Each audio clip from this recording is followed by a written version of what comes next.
മഹാശിവരാത്രിയുടെ ഐതിഹ്യം അറിയാമോ? മഹർഷി ദുർവാസവ് ഒരു ദിവ്യമാല ഇന്ദ്രൻ സമ്മാനിച്ചു. എന്നാൽ ഇന്ദ്രൻ അത് ഉചിതമായ ബഹുമാനത്തോടെ കൈകാര്യം ചെയ്തില്ല. ഇതിനാൽ ദുർവാസ മഹർഷിയുടെ ശാപഫലമായി ദേവന്മാർ ബലഹീനരായി. തങ്ങളുടെ ശക്തി വീണ്ടെടുക്കാൻ ദേവന്മാർ മഹാവിഷ്ണുവിനെ അഭയാർത്ഥികളായി സമീപിച്ചു.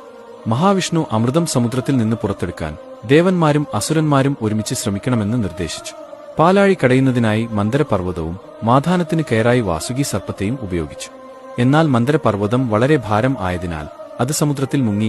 ഇതിനെ ഉയർത്തുവാനായി വിഷ്ണു തന്റെ രണ്ടാമത്തെ അവതാരമായ കൂർമ്മമായി മന്ദരപർവ്വതത്തെ തോളിൽ താങ്ങി നിർത്തി.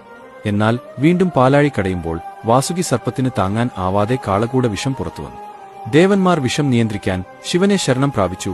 ശിവൻ കാളകൂട വിഷം സ്വയം കുടിക്കുവാനായി തുടങ്ങി. എന്നാൽ ഈ വിഷം ഉള്ളിൽ ചെന്ന് ഭഗവാന് ഹാനികരമാവാതിരിക്കാൻ ശ്രീ പാർവതി അദ്ദേഹത്തിന്റെ കണ്ടത്തിൽ മുറുക്കി പിടിക്കുകയും വായിൽ നിന്ന് പുറത്തു പോവാതിരിക്കാൻ ഭഗവാൻ മഹാവിഷ്ണു വായ പൊത്തിപ്പിടിക്കുകയും ചെയ്തു.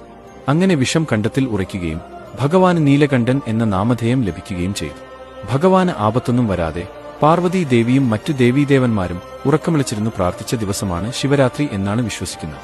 കുംഭമാസത്തിലെ കൃഷ്ണപക്ഷത്തിലെ 13-ാം രാത്രിയും 14-ാം പകലുമാണ് ശിവരാത്രി ആഘോഷിക്കുന്നത്. ശിവഭക്തർക്ക് വളരെ പ്രധാനപ്പെട്ട ഉത്സവമാണിത്. എല്ലാ ശിവക്ഷേത്രങ്ങളിലും അന്ന് വിശേഷ ദിവസമാണ്. ഹൈന്ദവ വിശ്വാസപ്രകാരം ശിവന്റെ രാത്രിയാണ് ശിവരാത്രി. ശിവരാത്രി വ്രതം പ്രധാനമാണ്. പലരും അന്നേ ദിവസം ശിവക്ഷേത്ര ദർശനം നടത്തുന്നു.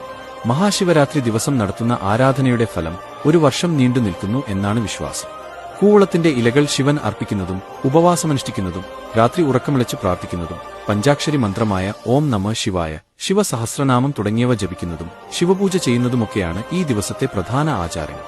ശിവലിംഗങ്ങളെ പാലും തേനും വെള്ളവും കൊണ്ട് അഭിഷേകം ചെയ്ത് ആരാധിക്കുന്ന പതിവുമുണ്ട്. ശിവരാത്രി ദിവസം മരിച്ചവർക്ക് വേണ്ടി പിതൃബലി അർപ്പിക്കുന്നത് ഏറ്റവും പുണ്യകരമാണ് എന്ന് വിശ്വാസമുണ്ട്.